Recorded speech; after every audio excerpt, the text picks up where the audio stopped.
इस प्रतिपक्ष भावना को समझने के लिए मैंने सोचा है कि आपको कुछ दूसरी बात बताऊं, और वो है अणुव्रत। पिछली बार महाव्रत किए थे, भूल गए। सन्यासी लोग अहिंसा, सत्य, अस्तेय, ब्रह्मचर्य, परिग्रह का पूर्ण रूप से 100% पालन करते हैं, लेकिन गृहस्थों के लिए संभव नहीं है। उनके लिए कुछ कॉम्प्रोमाइज होना चाहिए। इसको जैन धर्म में स्वीकार किया, और एक प्रसिद्ध जैन मुनि आचार्य हो गए हैं, आचार्य तुलसी, पता नहीं आप लोगों ने नाम सुना कि नहीं।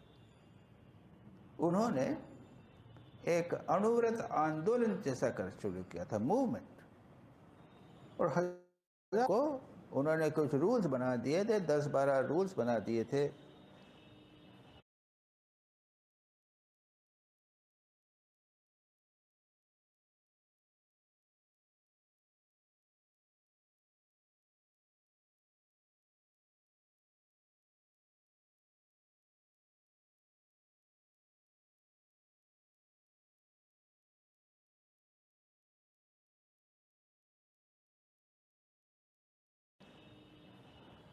हम मिलावट नहीं करेंगे, छल नहीं करेंगे, प्राणियों की हिंसा से बचेंगे, ऐसा करके 10 रूल्स बनाए थे, 10-12 रूल्स बनाए थे।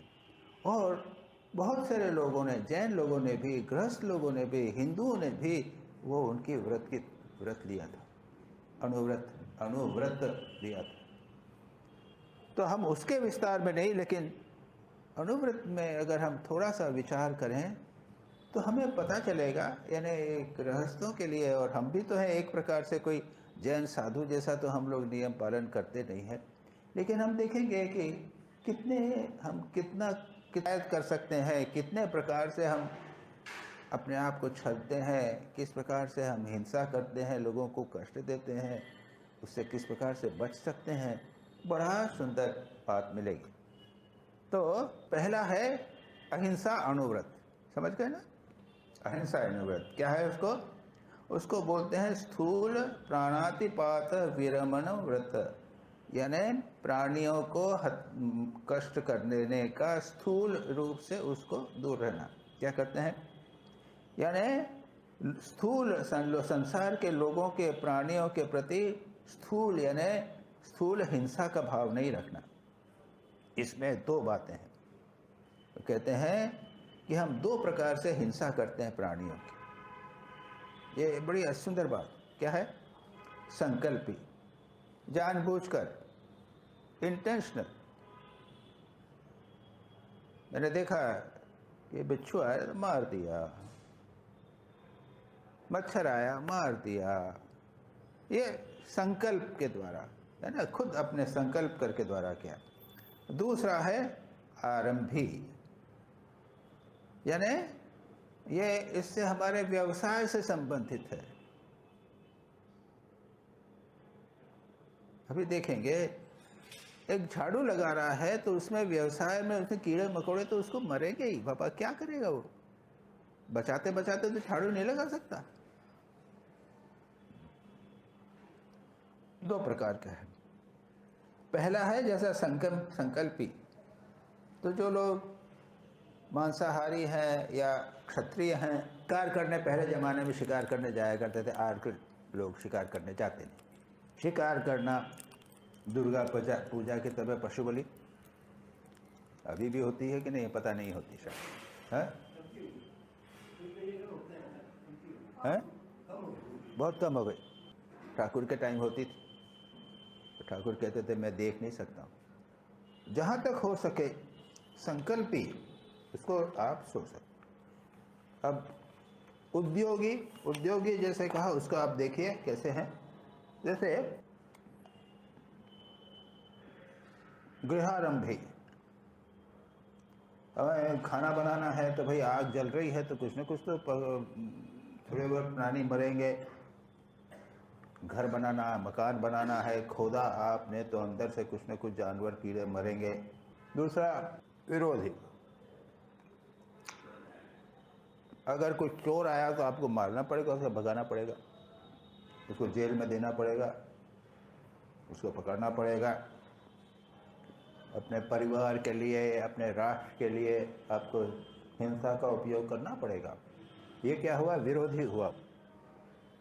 लेकिन जहाँ तक हो सके स्वयं होकर आक्रमण नहीं करें। चोर हैं, डाकू हैं, उनसे तो युद्ध करना वो सब है। जैन राजा भी हुआ करते थे, वो लोग युद्ध भी करते थे, वो सब कहानियाँ वगैरह पुराण हैं। अब इसके साथ में ये जो मैं अनुव्रत बता रहा हूँ, तो अनुव्रत के अतिचार यानी उसका खंडन किस प्रकार से हो ये भी कहते हैं। क्या है? किसी जानवर को बांधना, किसी को जेल में देना, जानवरों को मारना, बहुत लोड घोड़ा है तो उसके ऊपर बहुत सारा वजन रख के ले जाना, ठाकुर सहन नहीं कर पाते थे, जानते। जबरदस्ती खाना नहीं देना जानवरों को, पानी खाना नहीं देना पड़े।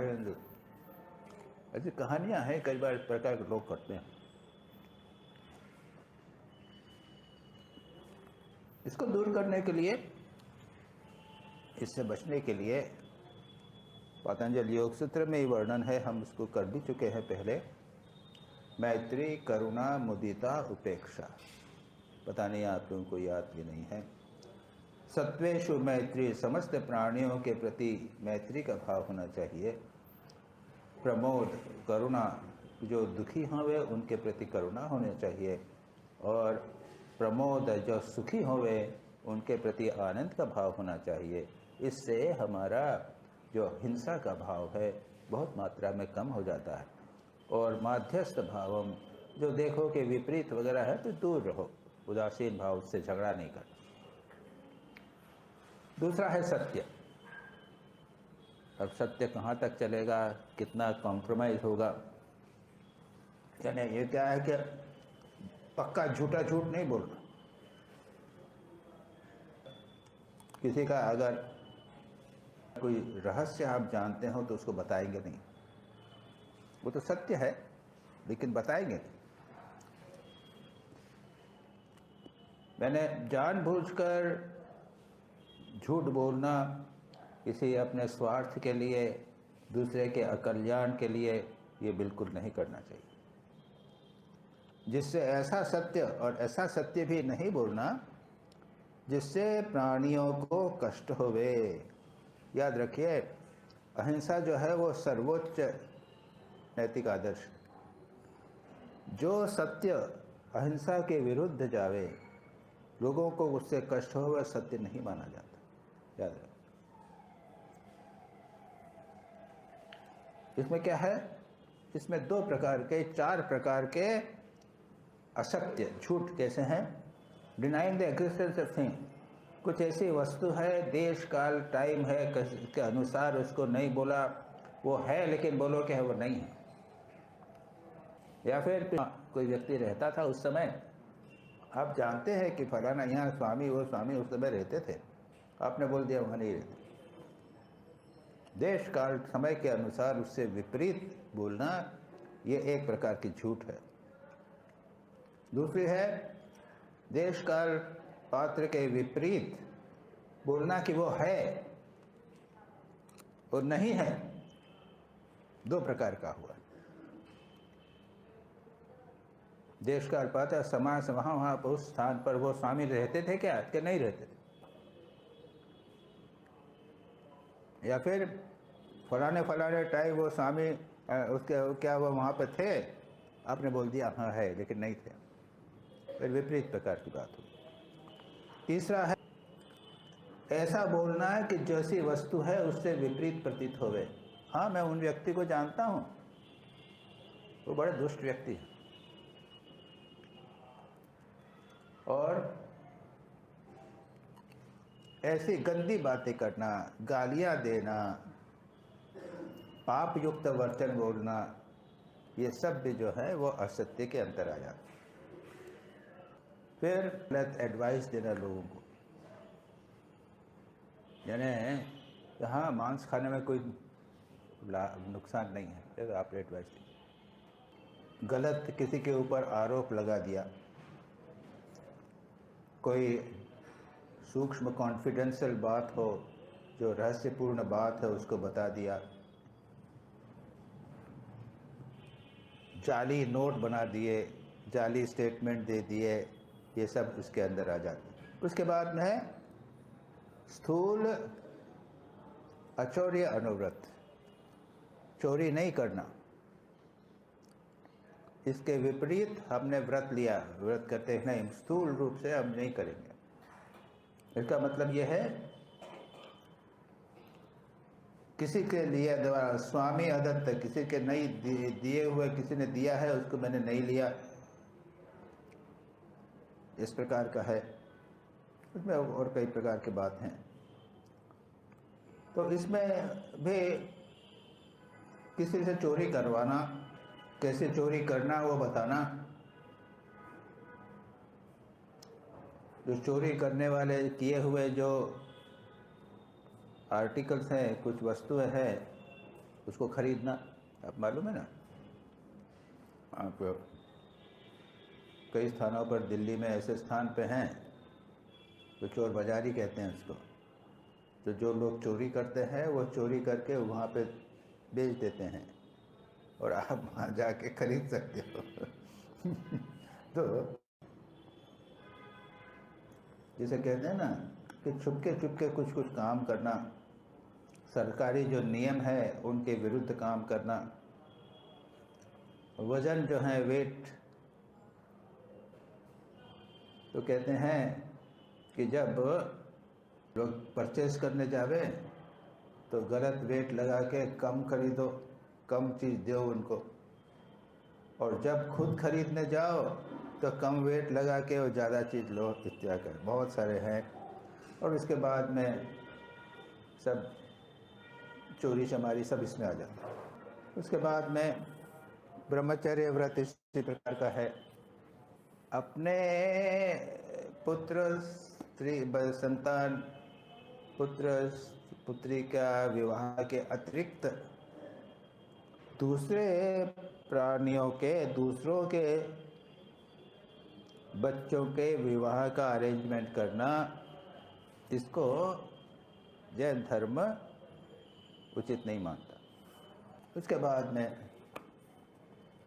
ब्रह्मचर्य, अब्रह्मचर्य में बाकी सब है, वह आप समझ सकते हैं, उसको ज़्यादा डिटेल में जाने की आवश्यकता नहीं है। अब अपरिग्रह, अपरिग्रह के बदले परिग्रह की वृत्ति, संग्रह की वृत्ति। तो जैन धर्म में जो गृहस्थ है उनको व्रत लेते हैं, वो कहते हैं मई में, एक महीने में, आज के ज़माने में पता नहीं क्या स्टैंडर्ड होगा, कि एक महीने में 50,000 वैसे अधिक मैं नहीं कमाऊंगा। अब मालूम नहीं क्या होगा, 15,000 50,000 हम तो जानते नहीं हैं। 50,000 से अधिक नहीं कमाऊंगा। 50,000 से अधिक होगा तो मैं उसको दान दूंगा। ये क्या हुआ, परिग्रह पे मैंने लिमिट कर दी, 5 कपड़ों से ज़्यादा मैं नहीं रखूँगा, इस प्रकार की एक लिमिट कर दी। और उसके फिर डाइग्रेशंस होते हैं, उसमें जो वो हो सकते हैं कि हमने नियम बना लिया लेकिन एक मकान हो गया, उससे संतोष नहीं हुआ, दूसरा मकान बना रहे हैं और जैसा बनाया उससे ज़्यादा बना रहे हैं, धन पैसा ये सब जो है, और सोना चांदी जो हमने लिमिट बनाई है उससे अधिक कर रहे हैं। भाई ये एक गृहस्थ लोग जो है वो इस चीज़ को समझते हैं, अपने वस्तुएं जो हैं वो अधिक नहीं होना चाहिए इत्यादि, ये सब उसकी एक लिमिट बनाई गई है। इसके अतिरिक्त भी और भी एक प्रकार नियम बनाते हैं वो लोग गृहस्थों के लिए कि भाई एक समय ऐसा आ जाता है कि तब एक वो ये लिमिट बना लेते हैं कि इस स्थान इतने स्थान से अधिक हम नहीं जाएंगे, यानी काशी से बाहर नहीं जाए, ऐसे नियम बनाते हैं, या नहीं यूपी के बाहर हम नहीं जाएंगे, उसको धीरे धीरे कम करते जाते हैं। इस प्रकार के जैन धर्म में बहुत सारे नियम हैं। उससे पता चलता है, यानी ये हमने इसलिए किया कि हम जाने कि ये जो अनुव्रत जिसे कहते हैं उसकी हमने चर्चा की है। और यह जो सूत्र हमने देखा था, वितर्का हिंसादय कृतक्रारित अनुमोदिता मोलोभ मोह क्रोध पूर्वका मृदु मध्य अधिक मात्रा दुख अगान अनंत फला इति प्रतिपक्ष भावनम। विचार करके देखेंगे कि भाई ये जो अहिंसा सत्य अस्तेय ब्रह्मचर्य अपरिग्रह और शौच संतोष तप स्वाध्याय ईश्वर प्रणिधान, इसका पालन नहीं करेंगे, विपरीत करेंगे तो हमें अनंत दुख प्राप्त होगा। ये बात यहाँ पर कही गई। इसके आगे की चर्चा, इसके बाद में क्या प्रारंभ होता है, अहिंसा के प्रतिष्ठा से क्या होता है, शौच प्रतिष्ठा से क्या होता है, यानी इन साधनाओं का फल क्या हुआ है। नियम विपरीत है, अहिंसा का पालन नहीं करेंगे तो आपको कष्ट प्राप्त होगा, सत्य का पालन नहीं करेंगे तो आपको कष्ट प्राप्त होगा। लेकिन अगर सत्य में प्रतिष्ठित हो जाएंगे तो क्या होगा, अहिंसा प्रतिष्ठित हो जाएंगे तो क्या होगा, वैर त्याग होगा। सत्य में प्रतिष्ठित होकर क्रिया फलाशयत्व होगा, ब्रह्मचर्य प्रतिष्ठायाम वीर्य लाभ होगा, और अपरिरस देते और सब जब वस्तुओं की बात जानकार हो जाएगी इत्यादि। इनकी चर्चा हम अगली बार करें, ठीक है। योगेन चित्तस्य पदेन वाचां मलं शरीरस्य च वैद्यकेन योपाकरोतं प्रवरमुनीनां पतञ्जलिं प्राञ्जलिरानतोऽस्मि।